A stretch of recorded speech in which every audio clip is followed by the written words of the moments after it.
What even led you as a physician, someone who's busy in life, got lots happening, to even start a personal journey into mindfulness that seems to have supported your professional journey? And it just seemed like I'm doing all the things that I dreamed of doing in my career, my training. Yes, it's bringing me some fulfillment, but also it just feels like there's this go, go, go, go. That's not very fulfilling. It's exhausting. It's tiring. I'm reactive. There must be more to this running. And then I feel like there's these forced pauses that life gives you. It's like you haven't been paying attention. Boom, something happened for me. Mindfulness has been a journey of hope. I'm here. How do I show up? Even though there's all this horrendous suffering in the world. So, what would you say to someone who's like, I don't know if I should, is this for me? What was it like for you doing this? It was, I smiled because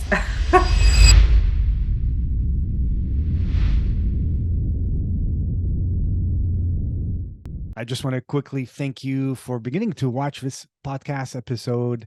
If you haven't subscribed yet, feel free to do so. Would love it if you join our community. You'll also be up to date on the latest content, and this really helps me reach out to more guests. You can also visit our website, centerformindfulness.ca. There's free events about mindfulness and laughter. Hope you enjoy this episode. Hello, everyone. This is Dr. Kasim Al-Mashat, registered psychologist and mindfulness teacher from the Center for Mindfulness Canada in Vancouver. I'm interested in sharing conversations that support positive change, well-being, and mindful living. I'm truly thrilled to introduce today's guest, Dr. Ghazala Radwi. Welcome to you first. A warm welcome. Thank you for joining us today. Thank you for having me. Thank you. I'm just going to share a bit of your background because you have such a rich background, and I'm really excited to have this conversation today. So, Dr. Ghazala is a hematologist and transfusion medicine physician based in Edmonton, Alberta, Canada. She is the medical lead in North Sector for transfusion medicine at Alberta Precision Labs. She's a strong proponent of creating a safe and inclusive space to empower trainees and colleagues with skills that lead to fulfilling personal lives, compassionate patient care, and engaged teams. Her path of physician well-being was sparked by her own experience with burnout. I'd love to chat about that too. Burnout over a decade ago. She's a certified facilitator and teacher, actually, of many things, but including a mindful practice in medicine curriculum, mindfulness-based stress reduction, or MBSR, and trained in Dr. Gabor Mate's compassionate inquiry model, which is a trauma-informed psychotherapy approach. She is an official collaborator with Doc Alberta and works with them to create and facilitate sessions pertaining to physician wellness. That is so needed. So, warm welcome to you again. Thank you for joining us today. And for having me.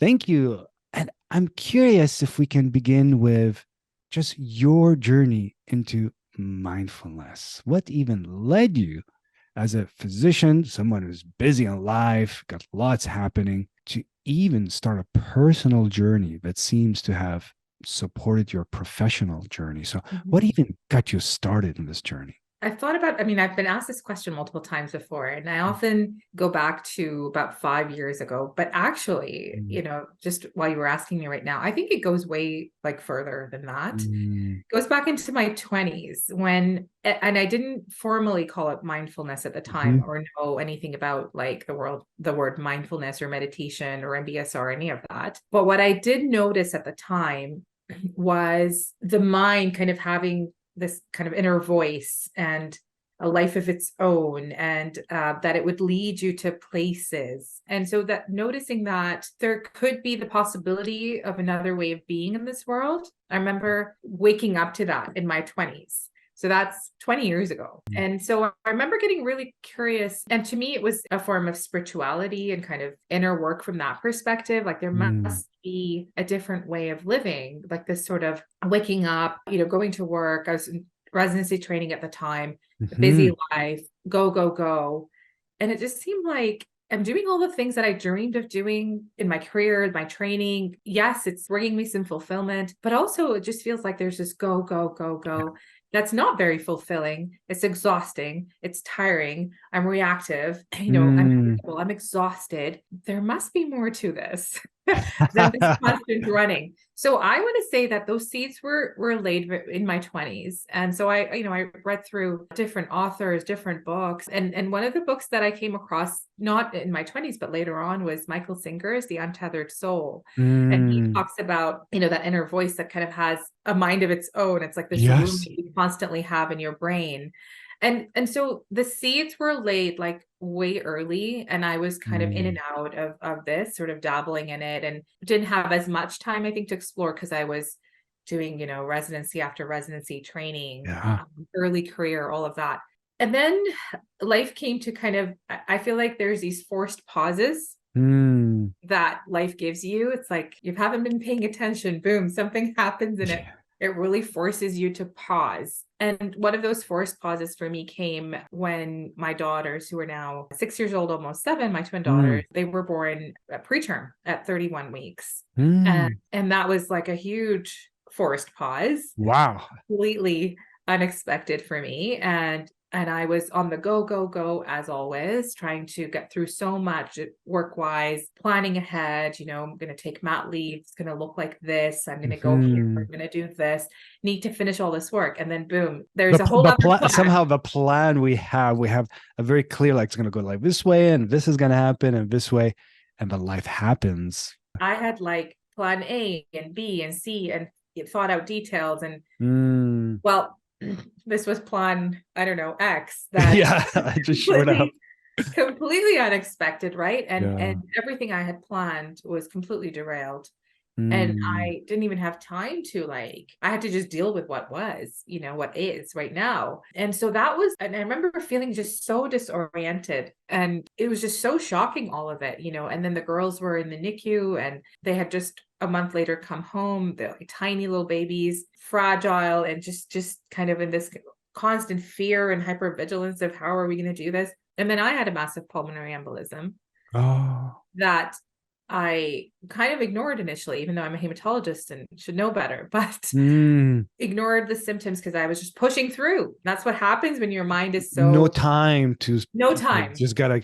This is the kind of the hectic way of living we all get caught in. Too busy, just gotta go. Don't have time to pause and really look in or Yeah. re-examine or evaluate. We're too busy.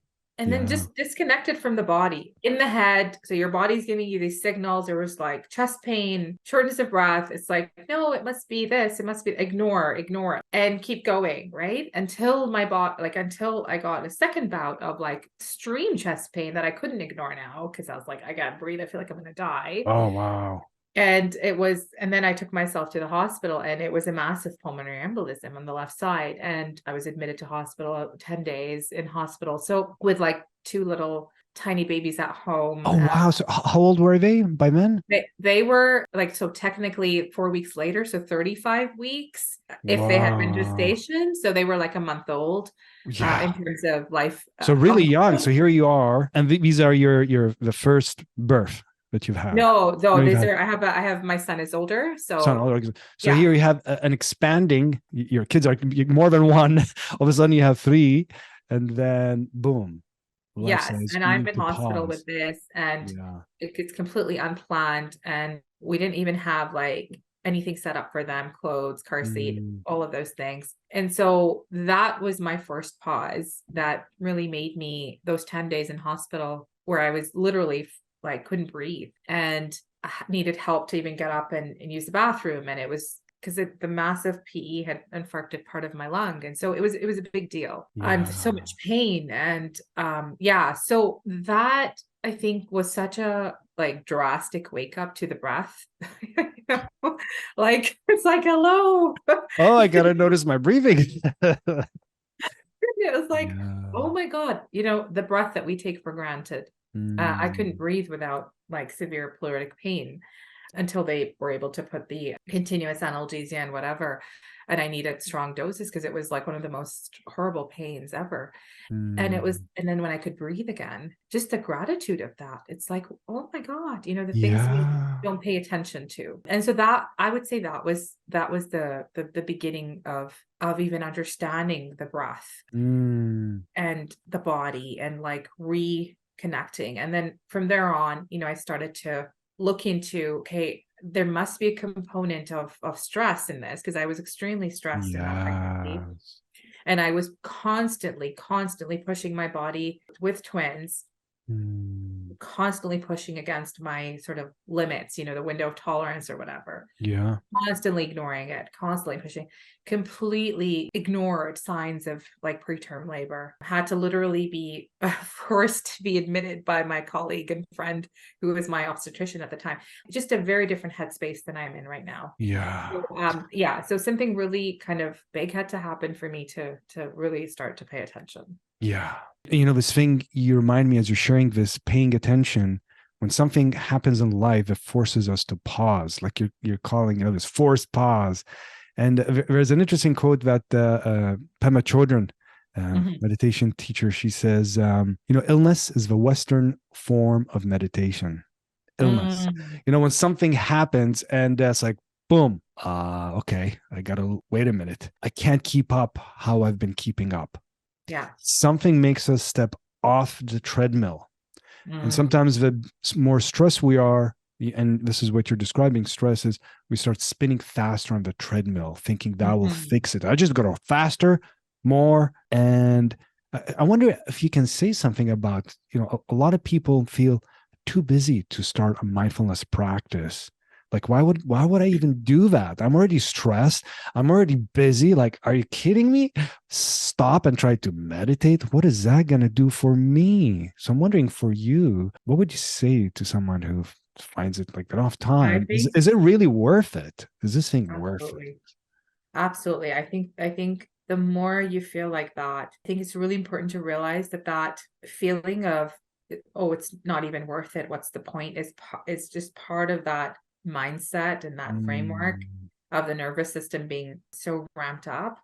And it's mm, false. Like, don't believe everything you think, because mm, it's completely false. That's not true. It feels really true, but it isn't. And it's a sign, actually, it's paradoxical. It's a sign that you need this more than ever. So when you're going, and you're like, I don't have time to stop, is your signal to stop. That's your red light going, you need to pause. So it's understanding that the message you're making it to mean is not what it is. It's not what you mm, think it is. It's actually, and I didn't formally call it mindfulness at the time, mhm. or know anything about like the word mindfulness or meditation or MBSR or any of that.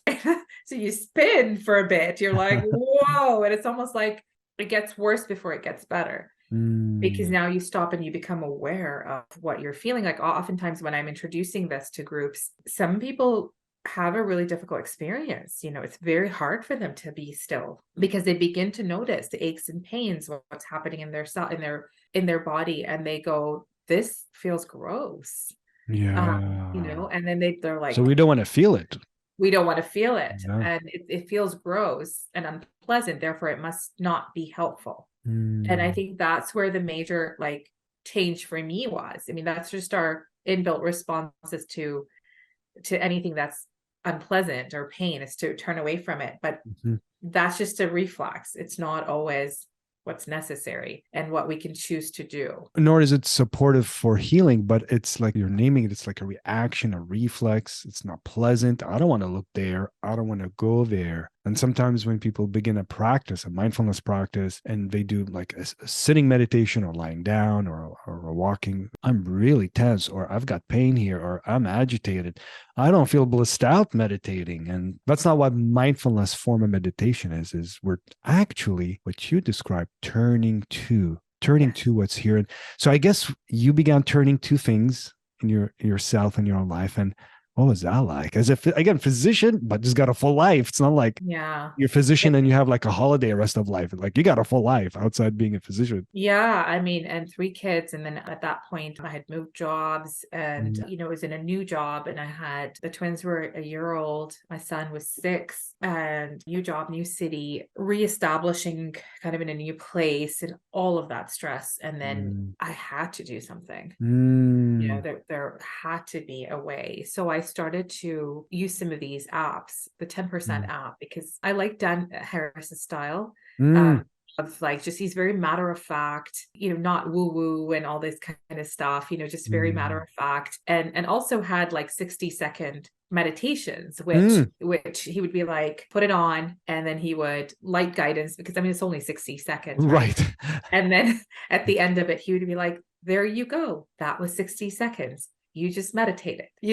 And there was just something so, I don't know, like a dopamine hit or whatever by doing that, that it was like, okay, this feels like I did something. Yeah. I meditated for a minute. And so that's kind of what I started Mm. doing regularly when the girls were about a year old. And I don't know what motivated me, because to commit that way, I think it was just out of pure, I don't know what else to do here. I'm kind of Yeah. lost for ideas, like almost desperation. Because I mean, it took a few days of doing that before I saw something in terms of benefit, like Yes. the first few times it was just uncomfortable and weird and awkward. It was like, what are you doing? Right.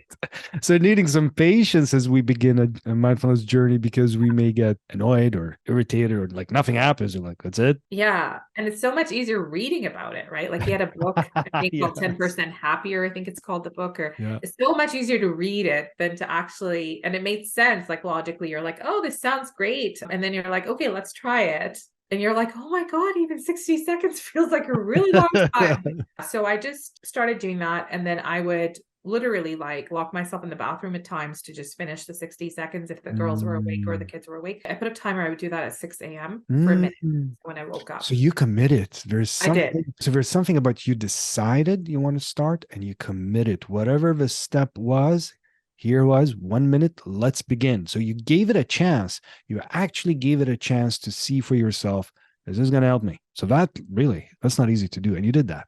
I did. Yeah. And Yeah. it's not like miracles happened, just so that Right. people like that people who are listening in, it's like, oh, no, I'm not. It wasn't like, oh, boom, like it was all magical and mystical. But there was something about that. I think just the act of deciding, like, well, Mm. first of all, noticing that this does not feel sustainable. And Mm. it's not sustainable to live like this. Like, I don't know what to do yet, but this isn't it. Like, that was step Right. number one. And then, okay, what can I do? Because I've always been a person who's like, there's always been this will to, I Mm. don't know, just this will to do things differently, to Mm. explore different things. So I've always had that, this curiosity. And so I just channeled that energy, and let's give it a real shot here, and I Yes. can only do 60 seconds though, because I know that I will not commit to anything longer. So I'll start with that. And just in doing that, I noticed a Mm. subtle, because I was noticing more. Mm. There was just a subtle shift in my mornings, a little bit slower in my movements, a little bit gentler when not rushing the kids out. It was subtle, but I felt it. And so then that encouraged me to build it up a Mm. little bit more. And then I sought out, okay, are there groups to do this with? Mm. Because clearly this would be, it seems like logically that it would be easier to do with a group and kind Yes. of stay with that group momentum. So then I searched up mindfulness, and I was in Regina at the time, and Google search, didn't know about MBSR at the time. I'm like, what do they offer in this city? And I was new in the city. And Mm. I found mindfulness based stress reduction. I'm like, okay. What is that? Could that be it? Yes, I'm like, stress reduction. Clearly need that in my life. And has mindfulness. Okay, And good has combo. mindfulness. Yeah. And it's like there's a teacher and a facilitator in a group. And so it was March of 2018 that I searched this up. And then I'm calling Joanne Frederick, was the MBSR teacher at the time, calling her frantically, trying to get into the March session, but I wasn't able to make it for that. And so then we ended up doing it in September of that year. Mm. And it was just, there were some other physician colleagues there as well that I was pleasantly surprised to see. Like, we would see each other in corridors, and never mentioned any of this to to each other. Oh, And that, yeah. then on the first session, boom, we're there going, okay, Oh, what are you doing here?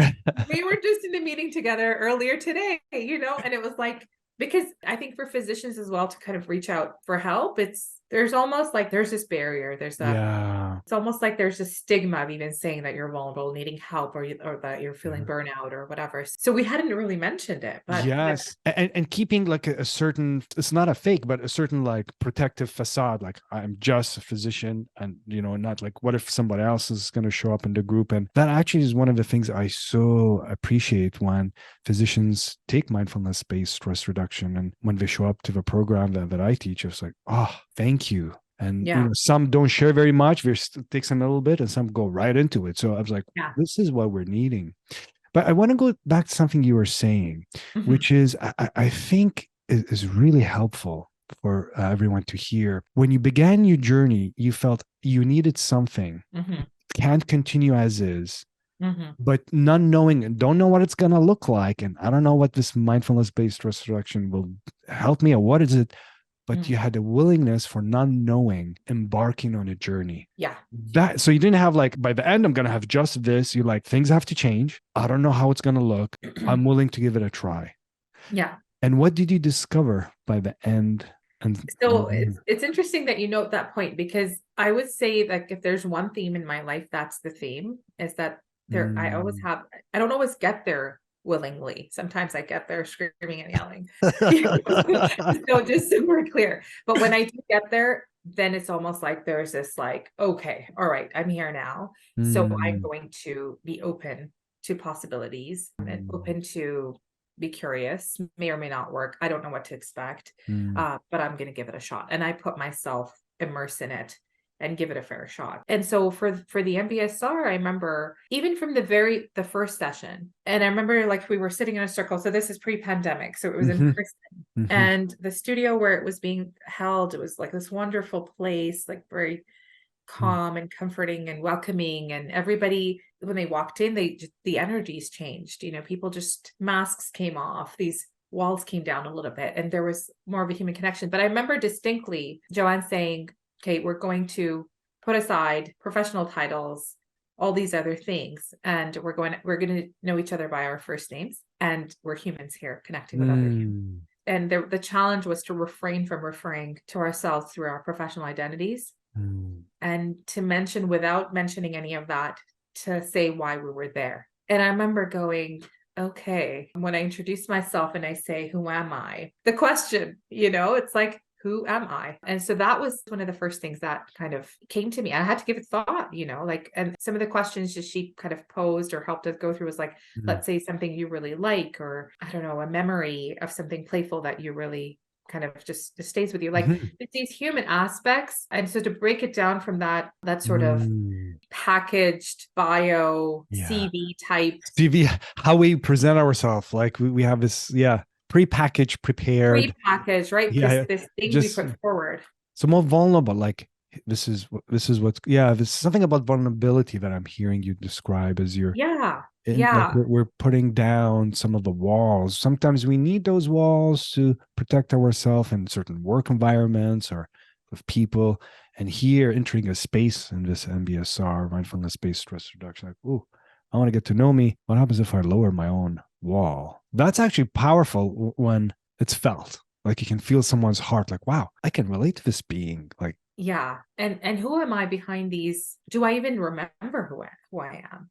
Because you get so conditioned to be a certain way, and it distances you from your own humanity. mm, And you don't even notice that happened, right? So then there's this like almost like this shock to the system of like, I remember at least I had it of, oh, like reorienting to your own humanity, which feels really weird because you're like, when did I lose this connection? Like, oh wow, whoa. It's just like it's this space of like alarm that comes up initially, like you're like, what's happening here? But then mm, as we eased into it through the program, I remember the first 2, 3 sessions to get myself out, like I had to carve that time out, get in yes, the car, find your parking, go up there, spend, whatever, 2 hours, 2.5 hours, every week with everything else that was going on. So yeah, it felt like hard work. And mm, by the third week, I think I was like, oh my gosh, what did I sign up for? And am I actually going to be able to get through this? And mm, but I would, once I was there, like it was the getting there that was the hardest. mm,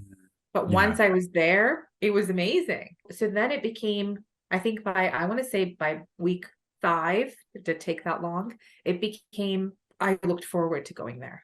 Oh, It became like, okay, not instead of, oh my gosh, I'm like, ugh, I gotta you get to know, this yeah, program here. and it was getting cold, right? September, Regina, September, October. It became like, okay, I look forward to this now. Mm, This is time for me. It's carved out. It's this time where there's no phones, there's no, yeah. and it felt like such a luxury to have that time, because like time without the phone, like that doesn't happen. Wow. Yeah, it's just really kind of stepping off that treadmill, this busyness. Yeah. And then doing like 45-minute, body scans, and I would often fall asleep in them. But Yes.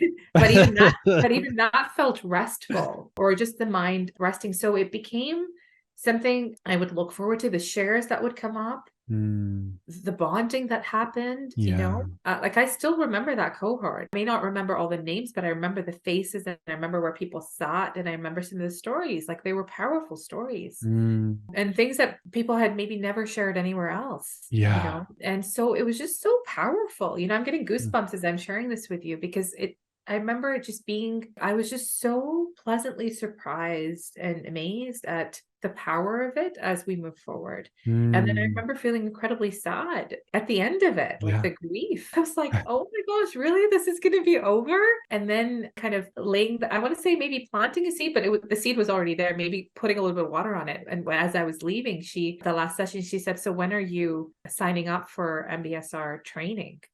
You know, and I'm like, do you read minds? Because I had already started thinking about, Mm, like, this is so powerful, and I want to be able to learn it so I can help facilitate it for my colleagues, because we desperately need something that, where we can carve times for ourselves, where we can reconnect with our humanity, mm, reconnect with our bodies, have some sort of support system. mm. And so that kind of planted that seed for me for, okay, what else can I do? Where else can I go with this? And this is actually where we met first time is you took the teacher training that I offered. You did the first level with me. And I was really impressed. It was a couple of years ago. I was really impressed by your level of realness, vulnerability, and a very like intellectual mind, but not lost in it. You can go in that mode, as a physician and everything. Like you've got a lot of books in your mind. Like, do you know what I mean? but there's something about connecting through the heart Yeah. and relating. So I was so happy that you did the training and continuing on. I was just going to say something about the heart. Yeah. It's interesting that you say that, because I feel like as a child, as a teenager, I was always very heart-centered. That was just who I was. But over the years, there's all this messaging that came at me from different ways Mm. that kind of gave me the message that being heart-centered was wrong, and that you Oh. needed to be intellect-centered and mind-centered and rational and Mm. logical, because the heart was emotional and Mm. irrational and inconvenient, and your emotions took you to places where you're not supposed, like they were an obstacle, and that the Mm. intellect and reasoning and logic was the way to go. And then of course that became reinforced through medical school, and through training, and the way training was done back then, but even now, where there's this distance between what you're actually experiencing in response to the extreme suffering and vulnerability that you're seeing, Yeah. and how you're being asked to show up, and the role modeling you see around you. So I learned a lot of things that I had to unlearn, and really it just brought me back to the heart that I had always known. And it was like, they made me think this was wrong. Like, i spent 20 years I spent 20 years in this headspace, only to come back to what I knew was the truth way back when, but was too young to have that conviction, because Mm. everybody around me was modeling something different. And so I think that was one of the things that the MBSR community, the gift, I think, was the gift of Mm. heart. Like, there were other people that were like that too. So it's like, okay, I'm not an anomaly, and Yeah. not only that, in fact, Give you this permission is, just to be. yeah. And then this is truly being human, and Yeah. yes, the intellect and reasoning and logic obviously has its place, but who are we without our hearts? And so there was this relief in coming back to that, you know? So to me, it was a coming back, I want to say. And a lot of it, there's been obviously new learning, but a lot of it has been unlearning so much of this fear-based, guarded, you know, Mm, live in the head, function from the head space of like being, which yeah. was exhausting me, which was even as a physician in training, even as a physician in my career, it just seemed so far from who I was internally, to the point that I wondered if I was in the wrong profession, because I'm like, I came into this profession for heart, for Oh. caring, for healing, but people are in the head all the time. And this is about research papers and how much have you done and Mm. productivity and busy, busy, busy. Everyone's crazy, busy, crazy, busy. Distancing. It's like there's like a It's the distancing thing. from others, from patients, from clients. It's kind of distancing. Yeah. And I was like, I think maybe I chose the wrong profession, you know? So that was, yeah, that was just, it, you Mm. reminded me when you said at the heart. Yeah. You know, as you're sharing that, there's a couple of beautiful quotes from a number of articles you've written. And I wanted to read one of them because as you're sharing it now, it really popped up for me in my mind. So let me just go to it for a moment. And I'll put this in the show notes in terms of a link to your articles. So this one, let's see, it's called Just Like Me, The Bridge That Heals. And I'm going to read a couple of parts. You begin with, or there's a section you share, leaning into vulnerability requires human connection in the company of those who have sat long enough with their own wounds, not to be intimidated by the pain of another. In doing so, we learn to be with the grief of others without physician the savior complex of needing to rescue or fix. Just going to read one other part, and then I'd love to hear your thoughts on this. In moments of dealing with patients or colleagues where I become aware of a default distancing, which is we just were referring to, in response to their large or intense emotions, I restore connection by silently saying to myself, this person is experiencing suffering just like me. They're afraid and grieving just like me. And then a few lines after you share, my heart softens and lets down its guard for a few brief moments.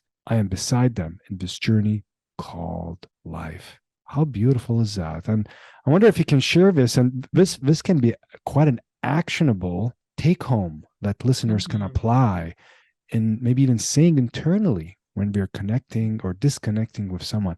This person is experiencing suffering just like me, just like me. Mm, So I mm. wonder if you can say a little more about that. Yeah. So there was a journey for me to, and continues to be a journey to get to this place and to even Mm, continue to experience it. Like it didn't just happen, right? And I realized that when I experienced the grief of my father getting really sick and he was in mm, ICU for 5 months, and then he passed away. We were very close, and he was a physician, and a lot of my life was kind of role modeled after him, and mm, so integral part of my life. And so the grief of that was so huge, so big, so devastating, felt so unbearable at the time, and completely reorganized, continues to reorganize even who I am as a person. mm. So it was like, and we all experience these at some point or the other, right? Like these big losses in our life Yeah. reorganize who we are, even like they completely kind of, it feels like they completely break you apart, and then you re-put the pieces together and you're just never the same again. Talk about a And pause, right? oh Like yeah. forcing us to go, oh, wait. Yeah. Oh, Yeah. and just kind of dismantling like even who you think you Mm, are in the world, because now you're going to function in a different world, in a world where this whatever it is doesn't exist, whether it's a relationship, whether it's a person, whether it's a job, whether it's right, like being displaced from their homes, mm, refugees, etc. Like there's all kinds of things that mm, completely rearrange internally and externally who we are, how we experience life, our worldviews, all of that. mm. And so it was like, okay, how do I deal with this now? And grief is such a big, like a teacher. It's a teacher. And also it molds you, it changes you, it shapes you. And that's going to happen Mm, regardless. You're going to be shaped and molded and all of that. What I realized was you can become an active participant in the mm, molding and the shaping, so that the edges that you're shaped into, because the initial edges were so jagged and like I felt so like mm. sharp and like prickly all the time, and because the grief was doing its thing. But when I Yeah. started to work with it, Like it was almost like the energy was different. So now the corners Mm. were a little bit rounded, weren't Mm. bumping into things as much. And then I could feel literally my heart. I don't know if this will make sense to people hearing, but it would feel like every time it broke and it shattered and it came together again, it just, there was more space in it. Mm. And more space for what? More space for, it was almost like it was stretched open, cracked open, I would say. And those cracks hurt like anything. But with people who could sit with me, people who could be there and weren't afraid to be with me, the Mm. cracks somehow healed. And now or they came together and the heart was now bigger. And it just had more capacity in it to be with the suffering of others, with my own, Yeah. and therefore others, but also to experience love and compassion and joy Mm.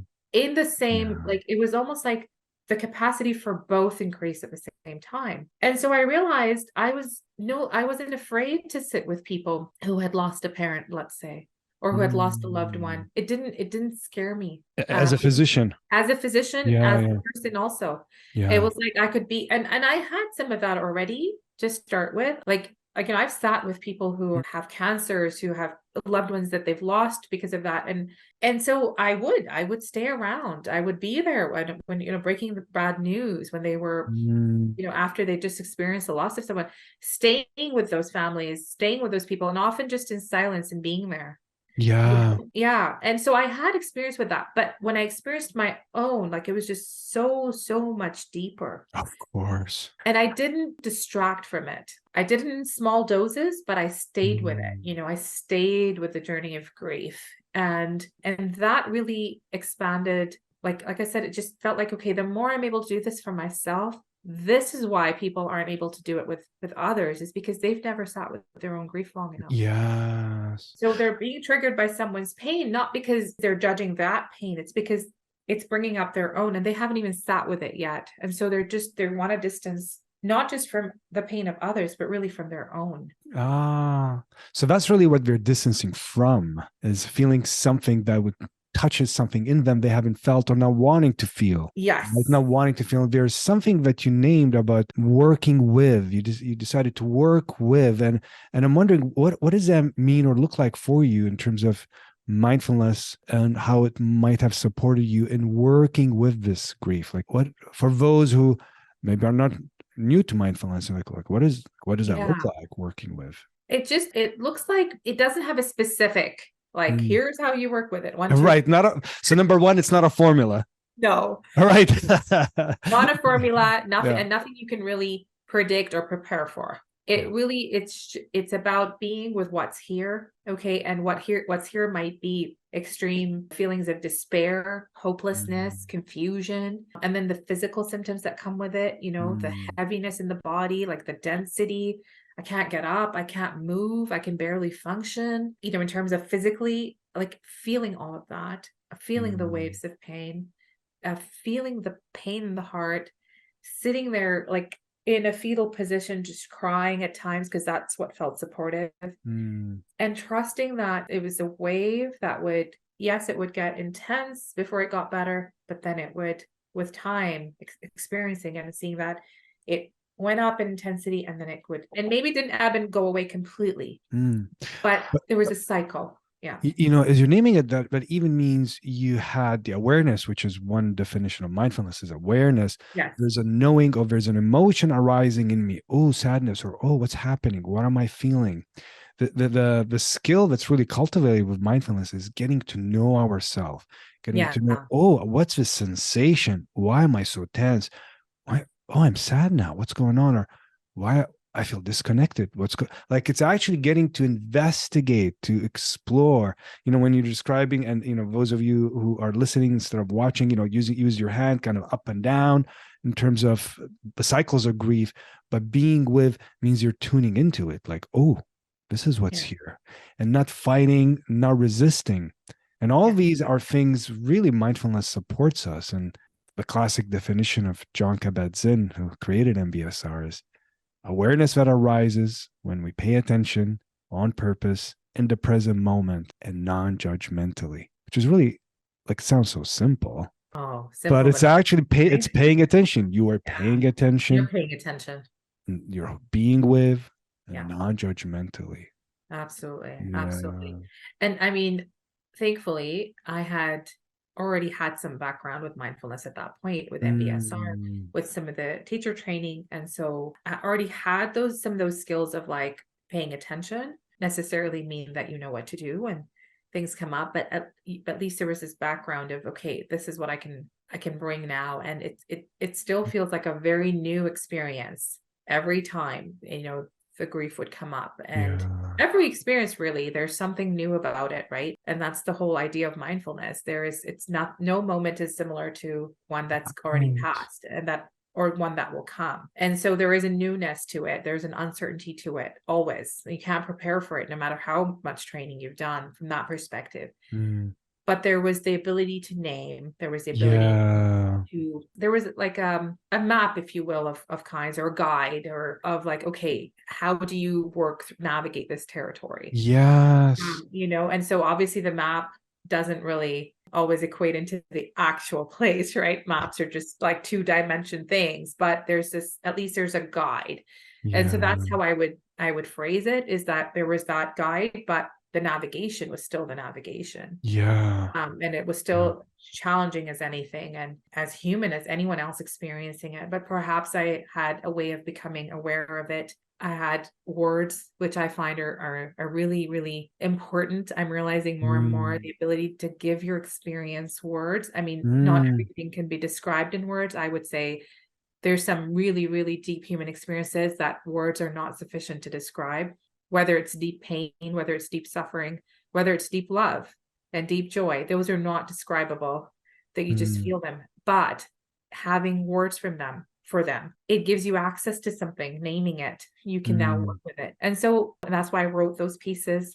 Mhm. And it was some of the feedback I got from people, a lot of people actually. When I was always struck by this and always touched by this, the constant feedback I would get was, thank you for giving words to Yeah. what I've also experienced, but had never been able to say it in words. And finding words for it feels healing. It feels Yeah. like it gives meaning. It feels It's like honoring it. It's it's honoring yeah, it. I know it's letting it be here. It doesn't mean we have to like something that's happening, like grieving. Grieving is painful, but letting it be here and willing to work with it. And there's something that you know, as you're describing it too, it's when sometimes people resist what is, it makes the pain worse. Like Mm, or judge like I shouldn't be tearful. You know, I had a week to grieve. They gave me a week off work, and I should be over. Versus this compassionate way we're cultivating with mindfulness of holding space for ourselves, allowing things to come and go, being okay with right now, I am totally undone. Right now, I feel I'm over grief. Right now, I feel I'll never be over grief or whatever it is, is being yeah. like it's being literally with. And that's a beautiful skill that really mindfulness helps us in. You know, I had to really advocate for myself to be Mm, like that. It mm, almost felt like the world, especially with grief, the world is like the way people approach grief is always they're wanting to always take you to the other side, or yeah. show you, like, trying to change your state and move to Mm, something that they think would be more pleasant. And it's almost like I had to actively advocate to be sad, you know, yeah. to feel the grief. And I remember once saying to one of my friends, I really feel today, I feel really hopeless. I feel a lot of despair.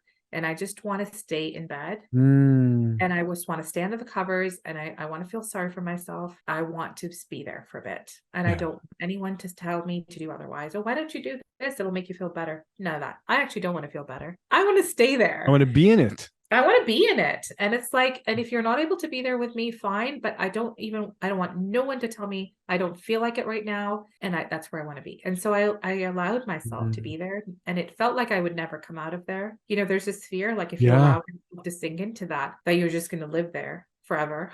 Right. You know? Stuck permanently, right? Not Of permanently. course. Yeah. Yeah. And the people around you are like, oh my God, she's going to go down there and never come back. And like, but that didn't happen. You know, Yeah. I did like just allowing myself to be there. It's paradoxical almost. It's like, just because I allowed it to be there without any intention of it being otherwise, it Mm, shifted. It right. shifted. without the agenda, like by week 2 of me doing this has to shift. No, um, no agenda is the key. no agenda, but the willingness to actually, and that's something that I feel sometimes is missing, is the skillfulness to know I need to feel it, I need to be with it now. No, right now I'm just gonna have to not close it, but I'm gonna have to wait, not now. So and Mm, it's too much right now. I can't, like, I'm just going to a mm, meeting right now, mm. is not the time. I'm gonna honor it when I go home. So Yes, there's this skill, and that can only happen as we develop this awareness, this sense of what's happening in me. How do I, yes. and that's really what, for me as well, mindfulness keeps supporting me. It's like right now I'm really feeling blah. Not the best time to write something inspiring right this moment to someone. You know what I mean? Like, Yeah. Oh, that's such a good point. I think that's such an important point because I think what also holds people back from feeling and from becoming more mindful is because they feel like if I start feeling into whatever I'm feeling, it's going to completely overwhelm me. And then yeah. how do I still have to do stuff, you know, Yes. my emotions are like huge and they start to take over, and so then it becomes all or none, right? And it's like Mm, that, and I remember that being this aha moment for me, and it continues to, like, I have to remind myself, you can choose to just to say, okay, acknowledge what you're feeling right now, kind of hold it in this like little package and kind of tell it, I will come back to you. Don't abandon it, don't ignore it, don't just go or yeah, whatever, yeah. but tell it, I will come back to you Yeah. later tonight, this weekend, and give it, like, what was helpful for me was to give it a time, a specific Mm, time. It was almost like that urgency of that thing within me that needs to be felt. It just eased a little bit. And I started to trust, it started to trust me. I started to trust it mm, that I would come back to it. And the more you do that, because whatever is in you, it needs to be felt. And if you continue to suppress it, it will get louder and yeah. louder.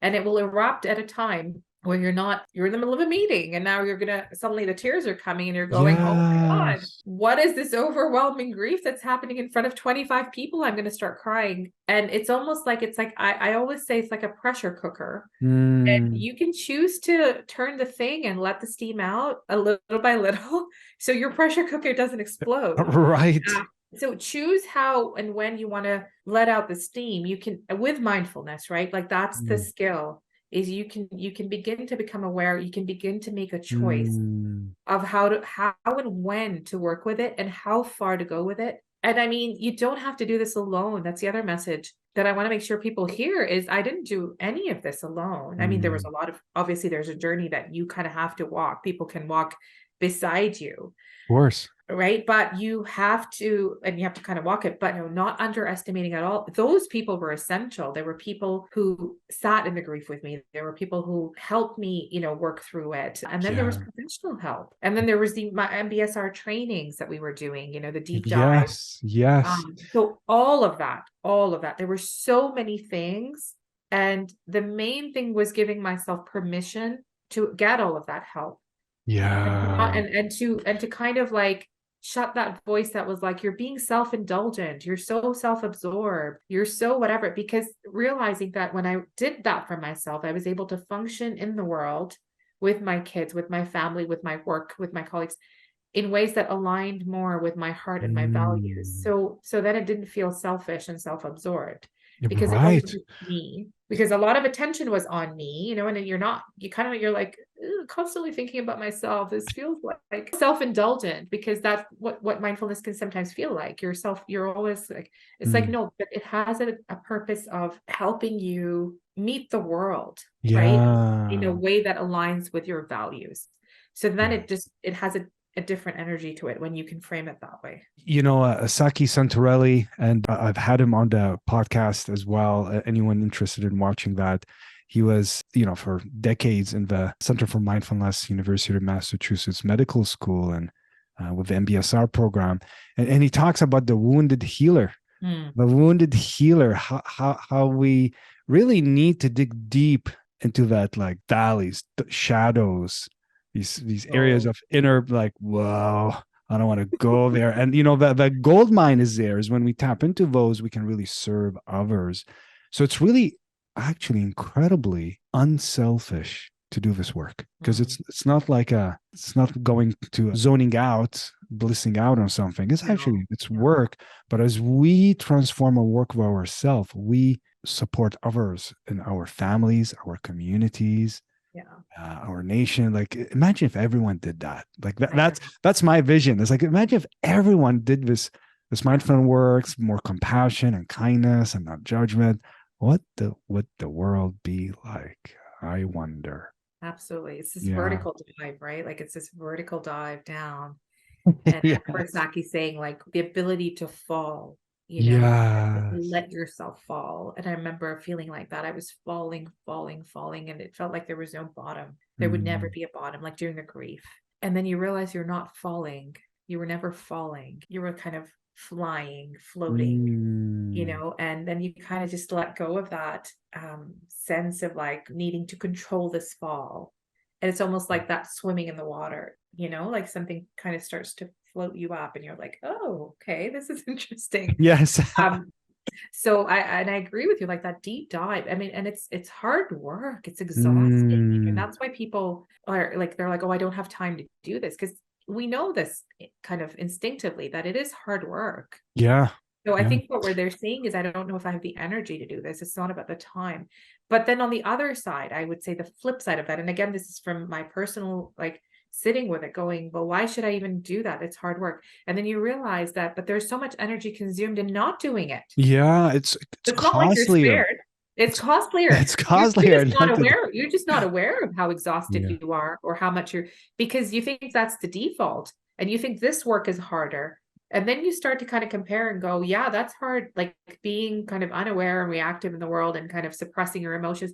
Oh, that takes a whole lot of energy to Yeah. suppress so much. And then when you actually start feeling it slowly, and I don't think it ever gets easier. You just Mm. become a little bit more familiar with it. It just frees up more space in your brain and heart. And so Yes, you go, okay, yes. Which you mentioned earlier. It's like something breaks, but something opens up. Something breaks, something yeah, opens up, and there is something too. Sometimes when people start thinking about, okay, is this worth it? I'm gonna look in. Looks like a lot of hard work. It's actually as well supporting finding moments of yes, joy. The yeah, less we're caught up in our mind and lost in our own suffering, we can enjoy moments. We can actually be more present in life and find joy in the yes, little things and in the tea yes, we're drinking, the smile with a friend or a colleague or a partner or a pet. Like there's moments of I'm alive. There's yes, this I'm alive. precious moment. Yes. And the joy, Not later. yes. And Not when I just the get to. joy.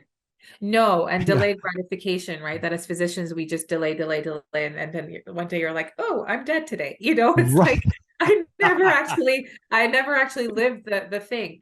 And absolutely, that's such an important point too, because I remember experiencing those moments of like unplanned moments that just arose of this Mm, joy of just existing, just being mm, alive.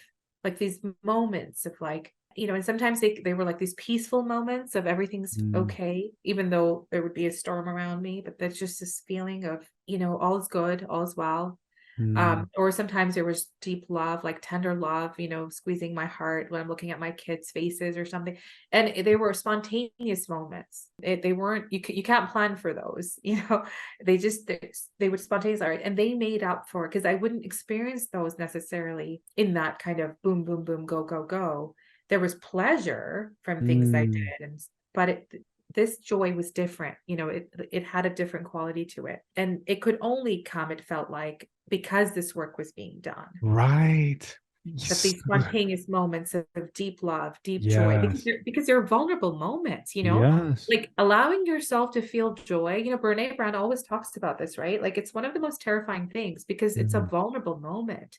Like to Yes. feel love is a vulnerable moment because you suddenly realize what you have to lose, your life, the life, the life that you live. And then there's just the fear can come with it too of like, "Ooh, I have this that I'm really happy about. What if I lose it?" Like, and so to even feel like joy and love, you need to lean into vulnerability. Yes.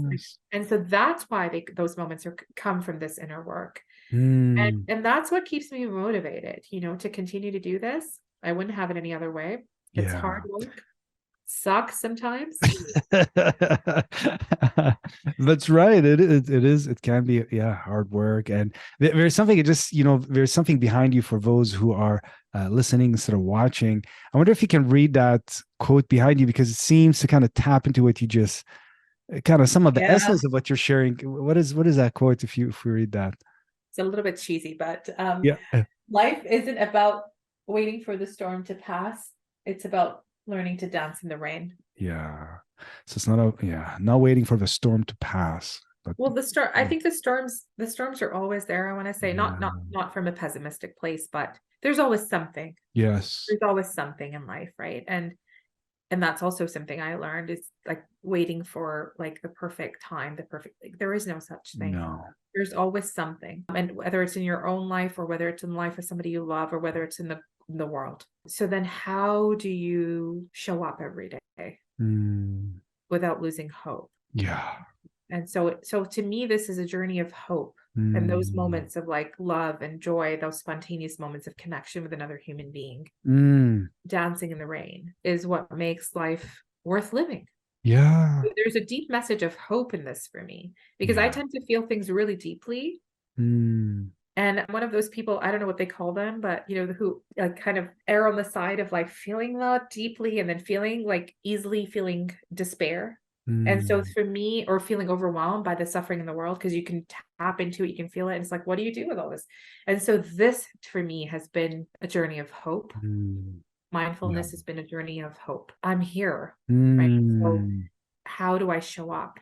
Even though there's all this, not zoning out, not blissing out, not going into some kind of zone, but being really aware of all of this horrendous suffering in the world. How mm, do I continue to show up with hope, with love, with being with somebody suffering? And mm, that was enough in of itself. To be with someone suffering is a big thing. And yeah. that in of itself, like sometimes you're not able to, many times we're not able to rescue anyone or fix or any. Can I at least feel with them and be with them Yeah. in this journey? And to me, that is worth every day that I'm here. Mm. What a truly beautiful way of saying it. Mindfulness is a journey of hope. Yeah. So it's not like this dream world. It's like, wait a minute. It's actually being in the messiness of life, Yes. in the ups and downs, of the storms we don't plan for, we don't No, want, no. and living life, or as John Kabat-Zinn his books, full catastrophe living. It's like, how do we live this full, the joys, the beautiful moments, the deep pain, and somehow in our mind, it's like, well, I just want life to be perfect, then I'll be happy, rather than embracing all of it and being in this journey that we're all on. This beautiful journey with all its ups and downs. I'm just aware of, I'm so enjoying this conversation. Like I have this internal, like, oh, I want to keep going for like hours, and I just want to. I'm aware of the time as well, so I wonder if I can ask you one more thing that you just mentioned a few moments ago about going into the teacher training path yourself, and sometimes people come into the training and offer that through our Center for Mindfulness Canada, both MBSR information sessions if anyone's interested, or teacher training.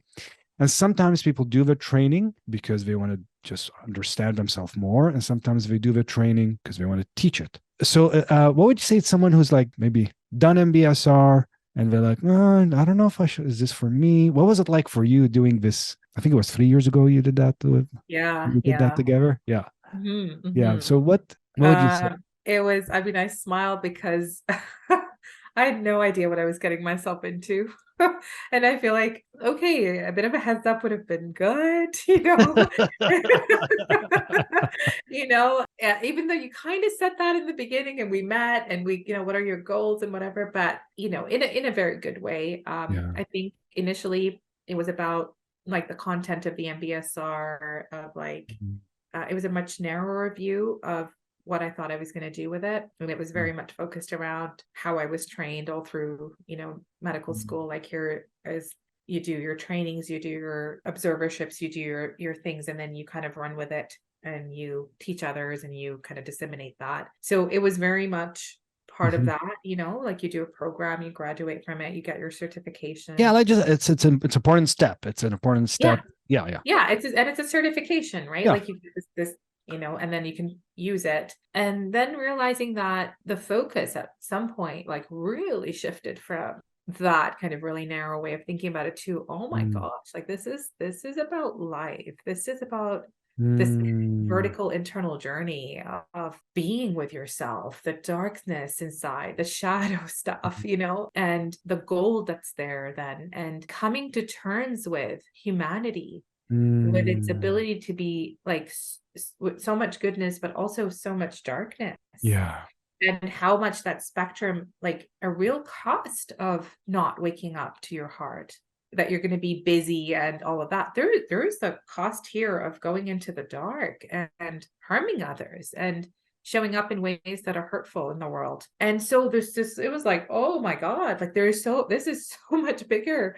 And realizing that for me, it became a spiritual journey. And not everybody comes into it for the spirituality, but I think it's bound to, whatever you think of in terms of spirituality, is bound to connect you to something that's bigger than yourself, even if you think of it in terms of humanity. And so it became this other portal, this doorway to this. And so I'm still there. I mean, that journey never ends. And I think it's a whole other world you enter. You can't kind of leave once you're there. But that's a good thing. That's a good thing. And you can't unsee things anymore. And that's a good thing. And Mm. it's like once you wake up, you might fall asleep again for little amounts of time. Mhm. But once you've woken up, you keep coming back to it, and that's a good thing. And Mm. so it became way, way bigger than the teacher training Wow. pathway for me. It became a journey of being human, of relearning, unlearning, and that continues to be. Mm. There's no, like, it isn't goal directed as in those kind of really concrete goals Yeah. anymore. Yeah. There's no end to it. The journey is what matters. It's not the destination. They say that Mm. cliche, whatever, always, Yeah. Yeah. really, but truly, truly experiencing it as such. So that's what that became for me. And so, so I'm pacing it still, like I'm still in that Mm. journey. And instead of the rush of like, oh, I'm going to do this, and then I'm going to do this. Like I had it all Planned planned. out. Yeah. Yeah. And it's like, no, I need to give this months to just Yeah. integrate. And the integration happens way after, continues to happen way after you've done the training. The Yeah. impact stays with you, and you need moments of silence. You need pauses. You need to just function in your life, Yes. You need doing to like the basic integrate. things, simple stuff, eating, drinking, just being, to allow those, like if you're constantly in that mode, also you kind of burn out. So it's just like pause, just live. And then you kind Yeah. of delve deep, and then you come up and you pause and you live. And so yeah, that's what that became for me and continues to Yeah. be. Yeah. It's not separate from life, an ongoing journey, but we also have to pace. But and that surprises people in such a good way, as you explained, like discovering ourselves, even in teacher training, not knowing even, okay, am I going to teach this or not? And seeing how it unfolds. So thank you for this share. And And almost like the teaching aspect becomes secondary to this very yeah. important gift. And that, as you said, it is life. Mhm. And then it makes sense when John Kabat-Zinn, says like your meditation and mindfulness is not on your like seat or your cushion. It's life, Yeah. life. There's none of that duality. It's every moment. It's what we're doing. Everything. It's all of it, right? That, All of it is part of it. So that's the whole point totally of awakening to our life, not a task just to meditate. yeah. And you've clearly done such incredible work of an awakening to your life, and with such humbleness, gracefulness, and truly like a bright shining heart, so real. I really want to thank you, and definitely would love to have another conversation. We can go for hours, but I really We want to thank you again for this beautiful sharing. And I'm wondering, any final words as we come to an end? Well, I want to thank you. You've been such an integral part of this journey. You and all the teachers, and I love the fact that we take turns being teachers and Yeah. students, constantly. You've been a tremendous part of that. Thank you for all of that. The trainings I've done with you, like we just said, just opened up so much for me and prepared me or in ways like really to embrace then these other Mm. experiences that were going to come. I didn't know they were going to happen at the time, right? I didn't know my father's illness and his death, and then all the other things that I'm currently working with and sitting with and experiencing, So yeah, I just thank you. Thank To you. you, thank you to all the people that I've trained with, I've learned from, the teachers along the way. Just Mm, deep, deep gratitude.